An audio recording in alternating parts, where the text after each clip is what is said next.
கும்பகோணம் அருகே திருவிடைமருதூர் வட்டார வளர்ச்சி அலுவலகத்தில் ஃபேன் ஓடவில்லை என்று கேட்ட பொதுமக்களை அங்குள்ள பணியாளர் ஒருவர் தரைக்குறைவாக பேசிய வீடியோ சமூக வலைதளங்களில் வைரலாகி வருகிறது. கும்பகோணம் அருகே திருவிடைமருதூர் தாலுகா வட்டார வளர்ச்சி அலுவலகத்தில் தினமும் பல்வேறு ஊராட்சிகளிலும் மற்றும் கிராமங்களில் இருந்து 100க்கும் மேற்பட்ட பொதுமக்கள் பல்வேறு பணிகளுக்காக வந்து பார்த்து செல்கின்றனர். இதில் வரவேற்பு அறையில் உள்ள மின்விசிறி பல நாட்களாக ஓடவில்லை என்று கூறப்படுகிறது. கோடைக்கால வெயிலின் தாக்கம் அதிகமாக உள்ளதால் ஏன் ஃபேன் ஓடவில்லை என்று கேட்ட பொதுமக்களை வட்டார வளர்ச்சி அலுவலக பணியாளர் தரைக்குறைவாக பேசியதாக கூறப்படுகிறது.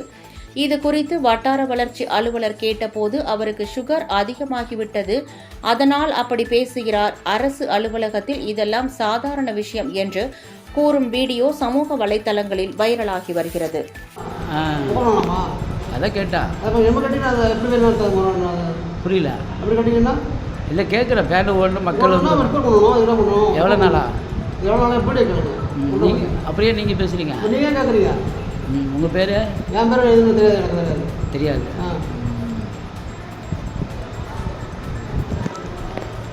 ஃபேன் ஓடலாம் கேட்டால் அவ்வளோ பேசுவீங்களா? ஏற்கனவே கூடை கட்டி விட்ட முடியலங்க, கூடு ரிப்பேர் தெரியுது, அப்புறம் ஓடலன்னு நான் என்ன கேட்டேன் போடுறதுன்னா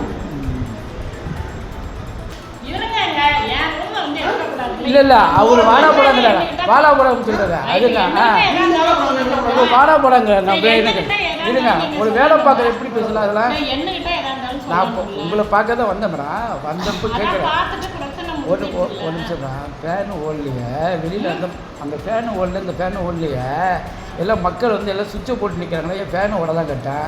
நீ யார் நீ எப்படி பண்ணலாம் இந்த பாருங்க